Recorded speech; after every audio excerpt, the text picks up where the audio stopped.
सकते हैं, है ना। इसको बनाना भी बहुत आसान रहता है। इसने बोला है कि the coach of A cricket team 22, ये क्रिकेट टीम का जो कोच है वो 7 बैट खरीदता है, 6 बॉल, है ना, और साथ में 6 बॉल भी खरीदता है, जिसका प्राइस पड़ता है 3800 रुपये। कितना पड़ता है? 3800 रुपये, ठीक है, 3800। बाद में वो 3 बैट खरीदता है और 5 बॉल्स खरीदता है, जिसका प्राइस पड़ता है इसे 1750 रुपये। तो उसे बताना हर एक बॉल या हर एक बैट कितने का, मतलब कुल मिला के एक एक्स बताना है, एक वाई, जो भी चीज बताना तो उसमें एक को एक्स मान लो, दूसरे वाई, कि बैट एक्स रुपए का मिलता है, एक बैट एक्स रुपए का मिलता है, दूसरा बॉल था ना चीज, बॉल मिलती है आपको वाई रुपए की। तो यही आपको बताना है। तो पहले यही लिखना होगा, let the cost of each bat, bat कितने का है, रुपीज एक्स ले लो, then the cost of each ball be rupees Y. अब ये देखने का, समझने का ट्राई करो। मान लो अगर मैं अलग से अपनी तरफ से बता रहा हूँ, बैट है, बॉल है, आप मार्केट में, और यहाँ पे बिल लिख देते हैं, कितने का बिल बनेगा, है ना। पहले ये समझो, अगर मान लो मार्केट में आप गए, खरीद के लाए 2 बैट, ठीक है, और 5 बॉल, ठीक है, 2 बैट और 5 बॉल, तो आपका बिल कितने का बनेगा? 2 बैट और 5 बॉल खरीद के। अगर बस आपको, लेकिन वो कहोगे कि पहले हमें रेट तो बताओ, 2 बैट मार्केट है ना, तभी तो हम बताएंगे कि कितने का पड़ेगा। तो मान लो कि बैट आपका 100 रुपए का है एक बैट, ठीक है, और बॉल आपकी 20 रुपए की है। अगर आपको ये पता होता, जो कि पता नहीं है, इस क्वेश्चन में पता होता तो आप आराम से बताते ना, बैट कितने का है तो वो यहाँ मल्टीप्लाई होगा, है ना, और बॉल कितने की, इतने की है, तो यानी ये कुछ ऐसा होगा, है ना, 200 रुपए के तो बैट आ जाएंगे और 100 रुपए की तो बॉल आ जाएगी। लेकिन दुकानदार को आपको कितना देना है? 300 रुपए देना है। ये सब हिसाब मैं मानता हूँ कि हर कोई कर पाएगा, तो बस यही ट्राई करने का कोशिश कर रहा है। बस इसमें प्रॉब्लम ये है, आपके पास ना ये है ना ये है, तो फिर आप इसकी जगह क्या करोगे? खुद सोचो, आप इसकी जगह एक्स वाई डाल दोगे, है ना, बैट का प्राइस, ये आपको ऐसा दिखेगा। इक्वेशन ऐसे बनाते हैं बैट और बॉल क्वेश्चन में, या फिर दो चीजों में, पेंसिल पेन वाले क्वेश्चन में इस तरीके से बनाया जाता है, बहुत इजी होता है। तो बनाने का ट्राई करूं, समझ लिया होगा आपने बेसिक, ठीक है, ठीक है।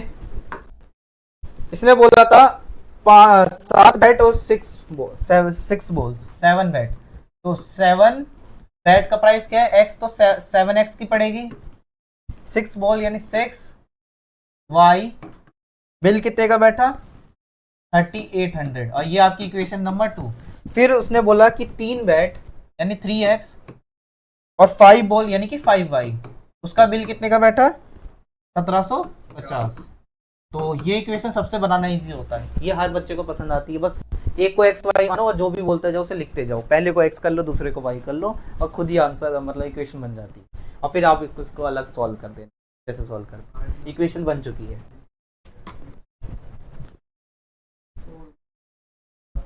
थर्ड का जो 4th क्वेश्चन है वो बहुत लोगों के समझ नहीं आता है, या तो वो रट्टा मार के चले जाते हैं या बिना समझे चले जाते हैं, छोड़ देते हैं। टैक्सी का क्वेश्चन है, कुछ छोड़ने वाली बात नहीं है इसमें, बिल्कुल भी छोड़ने वाली बात नहीं है, बहुत इजी क्वेश्चन है, ठीक है।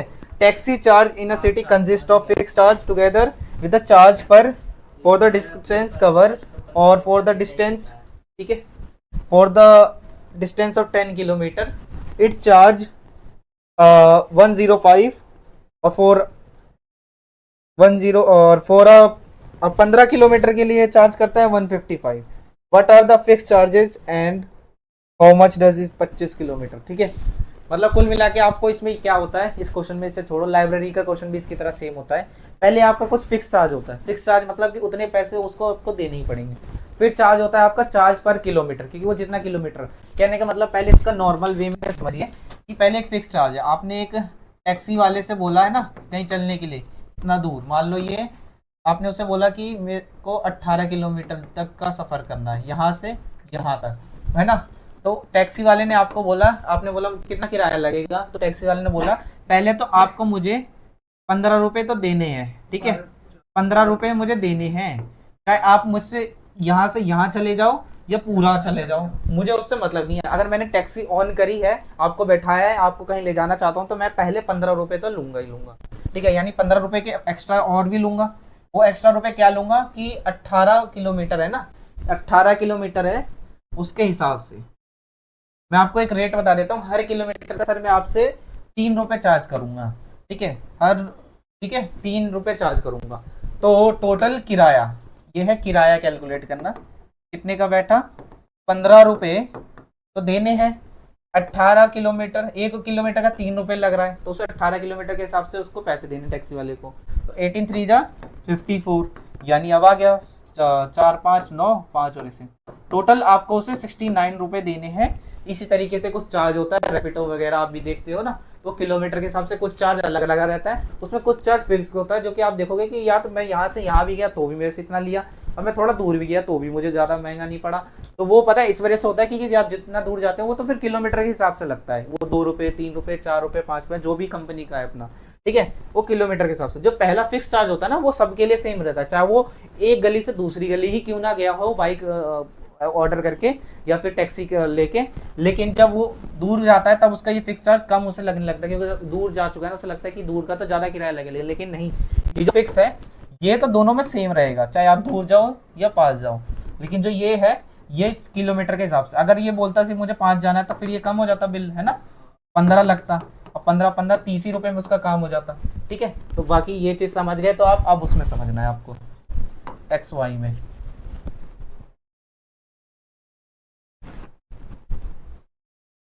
ठीक है,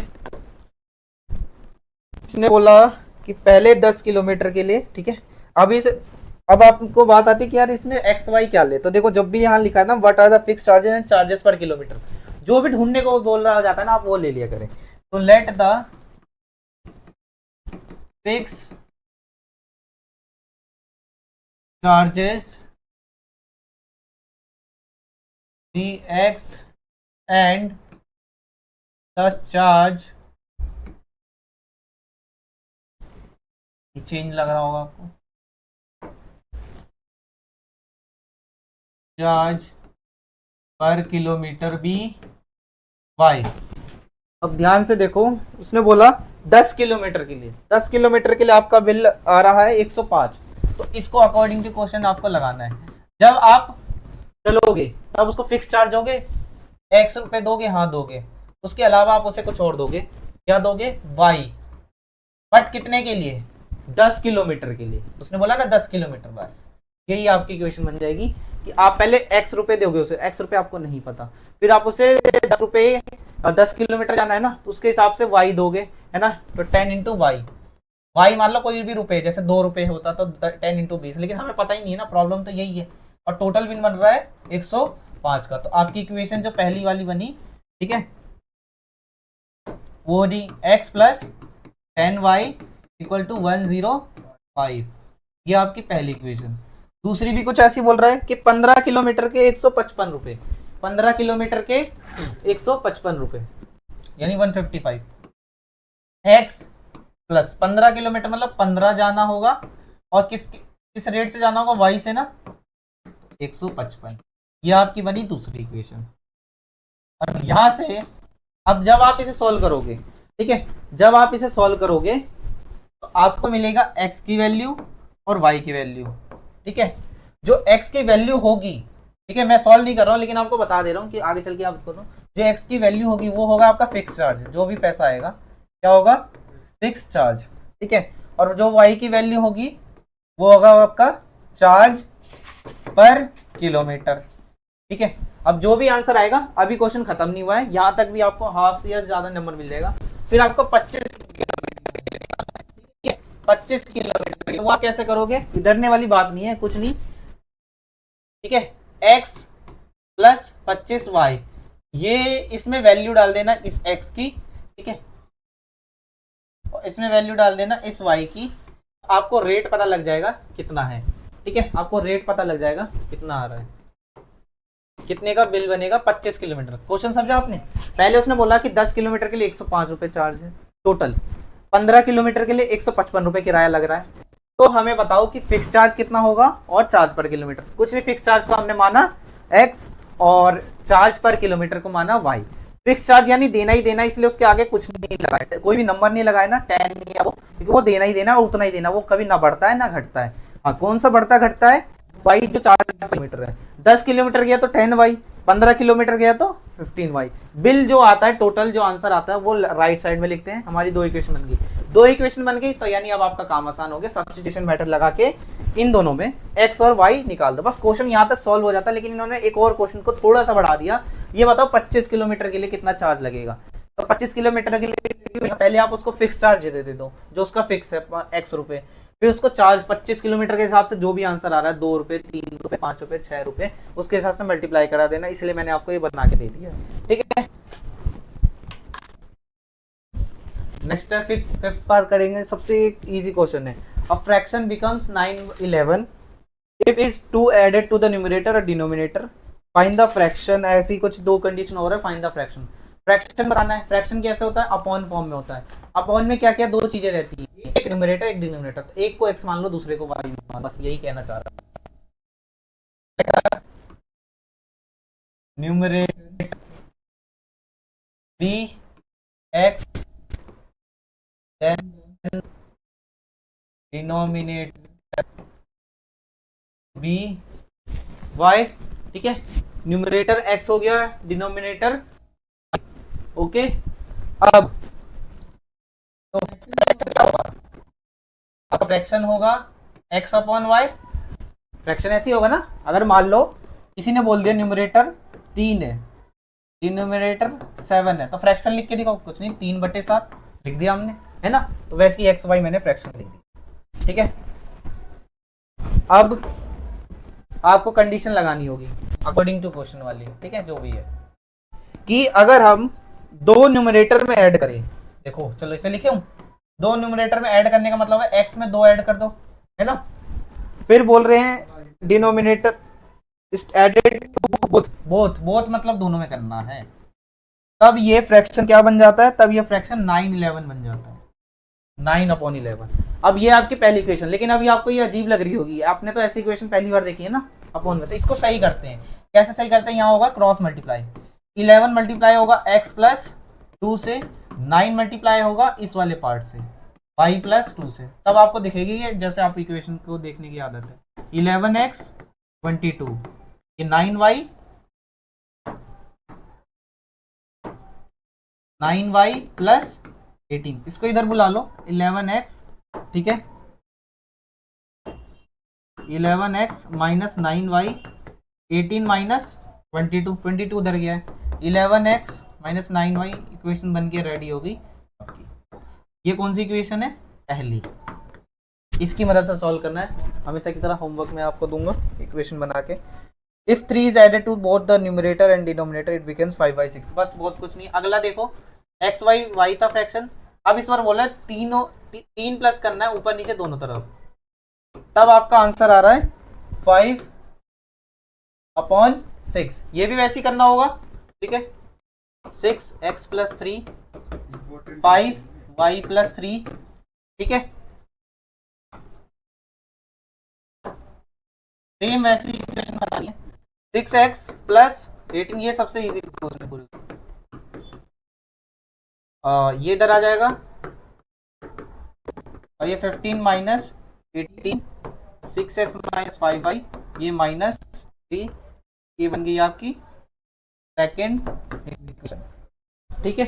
अब इसको सॉल्व करके एक्स वाई लगा के इस फ्रैक्शन में दिखा देना। अगर मान लो एक्स का आंसर मान लो आया नहीं, मैंने 2 आ गया और वाई का आंसर 3 आ गया, तो आप बोल देना फ्रैक्शन कितना हो गया, 2/3, तब आपका ऐसे दिखाना होगा। फाइनल एक्स वाई आने के बाद तब ऐसे करना होगा, ठीक है। ये वाला पार्ट आपका एक्स्ट्रा है, ठीक है, देख लीजिए। लास्ट क्वेश्चन है कि एजेस वाले क्वेश्चन है, रीड करता हूं मैं आपके लिए।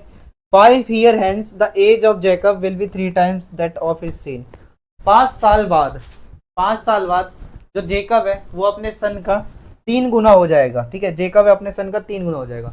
एक कंडीशन ये होगी, इससे बनेगी पहली इक्वेशन। दूसरी है 5 years ago, एगो मतलब होता है पहले, ठीक है, 5 साल पहले जो जेकब था वो अपने बेटे का 7 गुना था, तो बताना है आपको प्रेजेंट एजेस। तो आपको बताना है इन दोनों की प्रेजेंट एजेस। प्रेजेंट एजेस को मान ले एक्स, जेकब को मान ले एक्स और उसको मान ले वाई, तो हो जाएगा हमारा सॉल्व, ठीक है। ठीक है, let the present age of, इसके क्वेश्चन बहुत इंपॉर्टेंट होते हैं एज वाले क्लास 10th के लिए। Present age of dx then the present age of his son, उसके बेटे की एज कितना मान लेते हैं y। ठीक है, अब ध्यान से देखना अकॉर्डिंग टू क्वेश्चन, यहाँ बहुत बच्चे समझ नहीं पाते हैं, है ना। यहाँ पहले मैं नॉर्मल से ट्राई करता हूँ। 5 साल बाद का क्या मतलब है, अगर मान लो अगर कोई इंसान जैसे इसके पापा और इस बेटे का अलग कुछ अपने तरीके से कोई भी एज लेके चलते हैं, कोई भी एक एज लेके चलते हैं, है ना, कि एक 40 साल का है, दूसरा 10 साल का है ना, या फिर और भी कुछ ले लेते हैं, 30 और 10 साल का ले लेते हैं। ठीक है, अब ये जो है इसने बोला 5 साल बाद, सबसे पहली लाइन यही है 5 साल बाद। तो सबसे पहले आप ये नहीं करोगे, 5 साल बाद देखोगे नहीं कितने साल के हो गए दोनों, तो कितने हो गए 30 + 5, ठीक है, ये 35 ईयर आ जाएगा।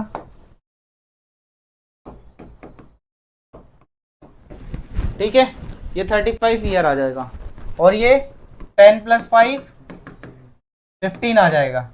ठीक है, तो आपने क्या किया, 5 साल बाद की एज पता करने के लिए जो भी एज है उसमें 5 प्लस कर दिया, जो भी एज उसमें आपने 5 प्लस कर दिया। तो अभी प्रॉब्लम क्या है इस क्वेश्चन में, आपके पास एज है ही नहीं, एज है ही नहीं, आपके पास एज जो है एक्स वाई में मानी गई है, तो आपको उसमें यानी आपको अलजेब्रा आना चाहिए, कुछ मिला के नहीं, है ना। 5 साल बाद का मतलब देखो, एक्स और वाई दो लोग हैं, एक्स बड़ा है वाई छोटा है, उससे मतलब नहीं है। 5 साल बाद चाहे छोटा हो या बड़ा हो उससे क्या मतलब, 5 साल बाद तो चाहे पापा हो या उसका बेटा हो, दोनों के दोनों आगे बढ़ेंगी। ठीक है,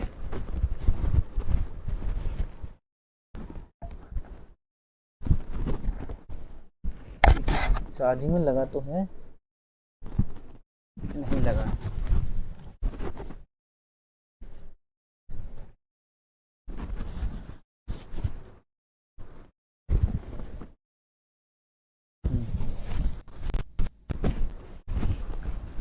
ठीक है, 5 साल बाद दोनों की एज बढ़ेगी, तो दोनों की एज बढ़ा दें, 5 इधर 5 इधर।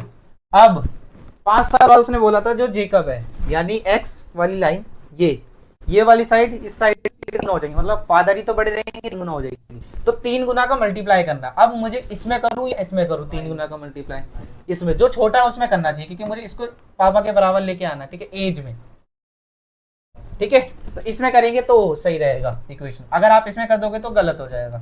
x + 5 = 3y + 15। ठीक है, 3y + 15, तो ये क्या होगा आपका x प्लस, आप इसको इधर ले आइए, x + y 3y + 15, x - 3y 15 - 5, x - 3y 10। ये आपकी कौन सी equation, first equation. Second question, अब सेकंड इक्वेशन आप आराम से बना पाओगे, है ना।